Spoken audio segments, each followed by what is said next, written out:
तो सबसे पहले तो आप सभी का स्वागत है।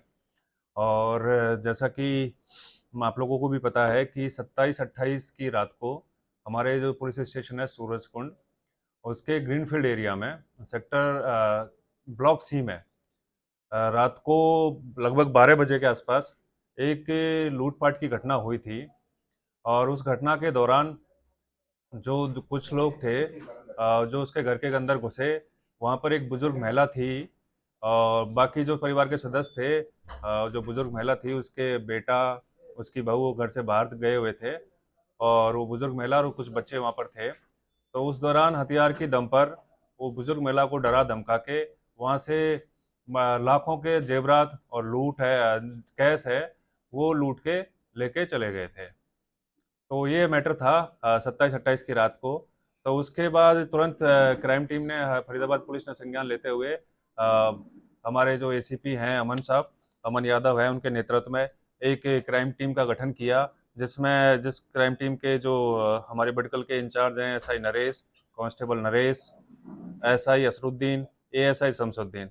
तो इसके ये टीम हमारी जो गठित की गई और टीम ने तुरंत त्वरित कार्रवाई करते हुए हमने वहाँ पर मौके पे पहुंचे, फुटेज चेक किए, वहाँ पर जो बुजुर्ग महिला थे उससे पूछताछ की। और पूछताछ करते हुए हम जो लास्ट में जो आरोपी थे उन तक पहुंचे। और वो आरोपी हैं, वो एक नेपाल की एक गिरोह निकला, जिसका जो सरगना है, जिसका उसका मुखिया है, उसका नाम है विवरण इस प्रकार है, शंकर भुल। ये इस गैंग का पूरा मुखिया है। और बाकी जो हमने इसमें जो 5 आरोपी जो गिरफ्तार किए उनका विवरण इस प्रकार है। इसमें जो महिला थी, जो वहाँ पर नौकर का काम देख रही थी, वो 25 तारीख को, मतलब 2 दिन पहले ही यहाँ पर नौकरी करना उसने शुरू किया था। वो एक प्लानिंग का हिस्सा था, वो इनकी योजना का हिस्सा था। इस जो इस ये गिरोह है, इसकी जो मॉडस ऑपरेंडी है, इनका जो वारदात को अंजाम देने का तरीका है, मैं वो एक बार बताना चाहूँगा आपको। ये इनके ग्रुप में 4 से 5 लोग होते हैं। और जैसे ये अपने मिशन पे आते हैं, इंडिया में जब मिशन पे आते हैं, वारदात को अंजाम देने आते हैं, तो सबसे पहले एक सोशल मीडिया पे अपना एक ग्रुप क्रिएट करते हैं और मैसेंजर या व्हाट्सएप पे ही बातचीत ये उस दौरान करते हैं।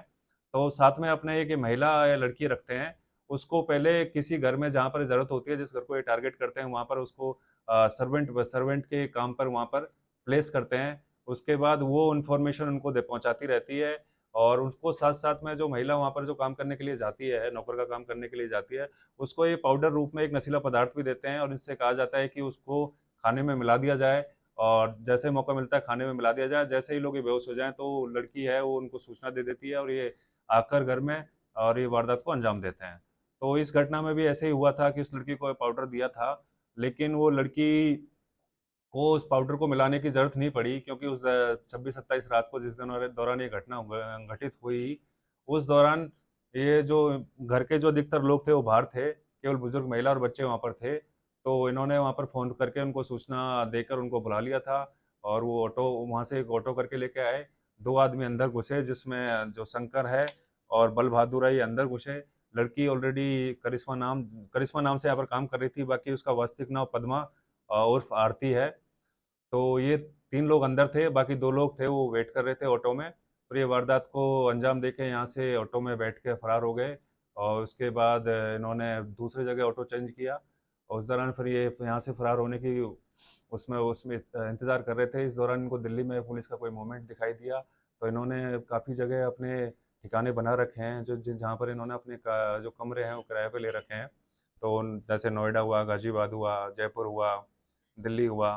तो वहाँ इन्होंने अपना सामान को छिपा दिया और दूसरी वारदात करने की दोबारा फिराक में थे। तो इस दौरान हमारी टीम को सूचना मिली और हमने इनको बदरपुर बॉर्डर से गिरफ्तार कर लिया। बाकी जो आरोपी हैं उनका विवरण इस प्रकार है।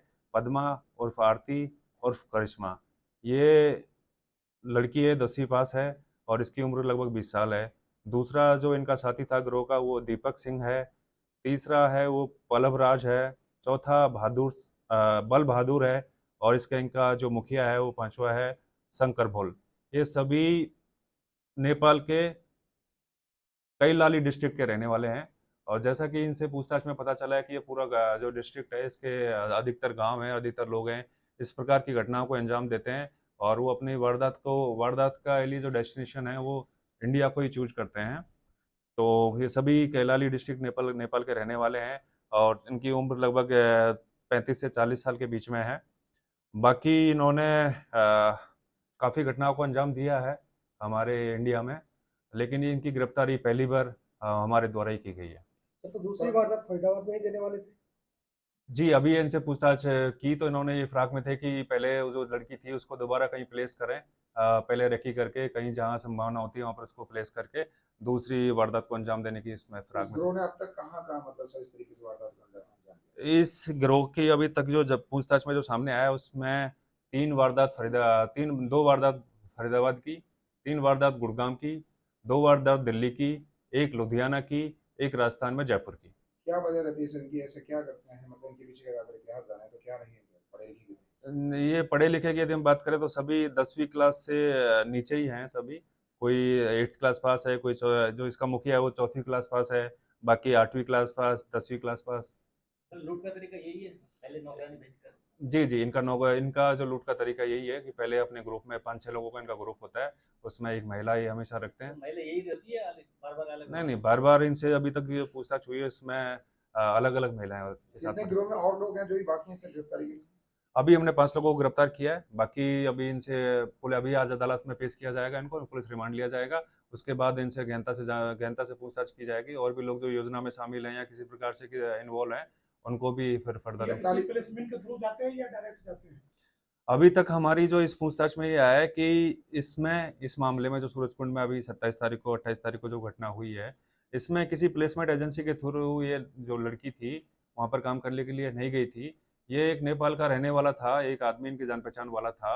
उसके माध्यम से ही इस लड़की को यहाँ पर काम करने के लिए भेजा गया था। कितना रिकवर किया है सर? 45 लाख की लूट बताई जा रही है, कितना रिकवर होगा? अभी रिकवरी अभी इसमें कुछ नहीं हुई है, आज पुलिस रिमांड लिया जाएगा। पुलिस रिमांड लेने के बाद में जो भी आगे की कार्रवाई है, रिकवरी वेपन भी इन्होंने वारदात में यूज किया था और वो भी अभी रिकवर नहीं हुआ है।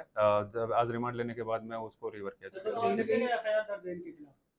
कहाँ पर? और भी जगह एफआईआर जी, जी, मैंने बताया कि गुड़गांव में 3 वारदातों को अंजाम दिया है जहाँ मुकदमे दर्ज हैं। बाकी दिल्ली में 2 मुकदमे दर्ज हैं। 1 मुकदमा जयपुर में दर्ज है, 1 मुकदमा लुधियाना में। वहाँ पहले गिरफ्तारी नहीं हुई इनकी? इनकी मैं आपको बताना चाहूँगा, इनकी फर्स्ट टाइम इंडिया में पहली बार गिरफ्तारी हुई है और वो भी फरीदाबाद पुलिस के द्वारा कौन की सी गई। क्राइम ब्रांच से किया है सर? बढ़कर सुना है एनआईटी बता रहे थे। जी, एनआईटी भटका। एनआईटी बढ़कर। जी। सर एक चीज और है कि जिस तरीके से बिना वेरिफिकेशन के ये फैमिली जो रखती है लोगों को काम पे, तो उस पे आप क्या कहना चाहेंगे, क्योंकि कहीं ना कहीं ये भी एक लूप पॉइंट वो है, लूप पॉइंट है। जी, जी।